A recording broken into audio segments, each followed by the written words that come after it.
Tadi pagi Ibu Menteri Ketenagakerjaan sudah menyampaikan penjelasan ke teman-teman di media dan ke publik terkait dengan surat edaran yang baru dari Ibu Menaker, surat edaran nomor M/6/HK.04 yang baru dikeluarkan pagi ini.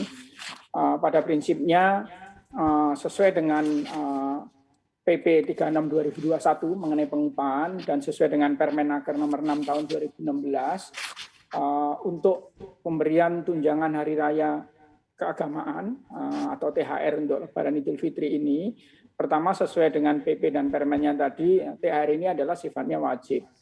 Artinya setiap pengusaha wajib memberikan THR kepada pekerja atau buruh yang bekerja di sana.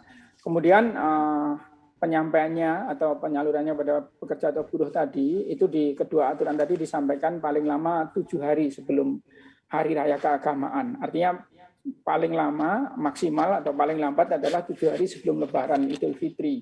Nah, ini beberapa yang perlu kita pahami sama-sama. Jadi di aturannya sendiri sudah mengatur seperti itu. Karena itu untuk yang tahun ini, kalau tahun yang lalu ada SE Ibu Menaker karena kondisi pandemi COVID-19, sehingga waktu itu masih diperbolehkan untuk mencicil. Nah, yang sekarang ini berdasarkan hasil rapat koordinasi terbatas Pak Menko dengan Bu Menaker dan semua menteri terkait dan juga sudah dilaporkan di sidang kabinet paripurna dengan Bapak Presiden, untuk tahun ini THR keagamaan itu wajib dibayarkan secara penuh, jadi tidak bisa dicicil lagi. Nah, pertanyaannya bagaimana untuk perusahaan yang merasa masih terdampak pandemi dan tidak mampu. Nah, untuk yang seperti ini kondisinya, yang pertama pasti harus ada pembuktiannya. Pembuktian dari perusahaan tersebut mendasarkan kepada bukti-bukti apakah dari laporan keuangan dan sebagainya secara transparan kepada para pekerjanya. Nah, yang kira-kira kondisinya masih belum mampu seperti ini disarankan melalui dialog secara kekeluargaan dan dengan etikat baik. Saya kira skemanya seperti itu. Pada prinsipnya THR untuk tahun ini wajib dibayarkan secara penuh, artinya tidak boleh dicicil, dan penyampaiannya paling lambat sesuai aturan adalah 7 hari sebelum Hari Raya Keagamaan. Demikian Mbak Anatun. Baik, Pak Susiwiono, lalu pertanyaan berikutnya mungkin apakah ada batasan kerugian yang menentukan seorang pengusaha ini harus membayar H-7 atau boleh dikategorikan H-1? Ya, secara umum prinsipnya karena aturan di PP maupun Permennya itu adalah wajib dan harus dilakukan paling lama adalah 7 hari sebelum Hari Raya Keagamaan.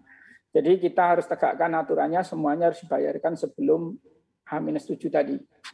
Nah, ada kondisi tertentu yang dianggap tidak mampu tadi. Tidak mampu karena pandeminya untuk sektor tertentu barangkali dampaknya sangat parah untuk beberapa sektor, sehingga dianggap masih belum mampu untuk memberikan seperti ideal yang kita atur tadi. Nah, untuk kondisi yang tidak mampu inilah sebenarnya masih diperbolehkan, tapi harus ada dialog.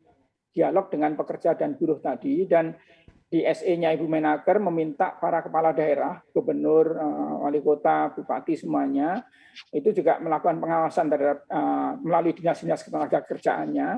Nanti dialog antara pihak pengusaha dengan para pekerja dan buruhnya. Itu yang disebut tadi dialog secara kekeluargaan dan dengan etikat baik tadi.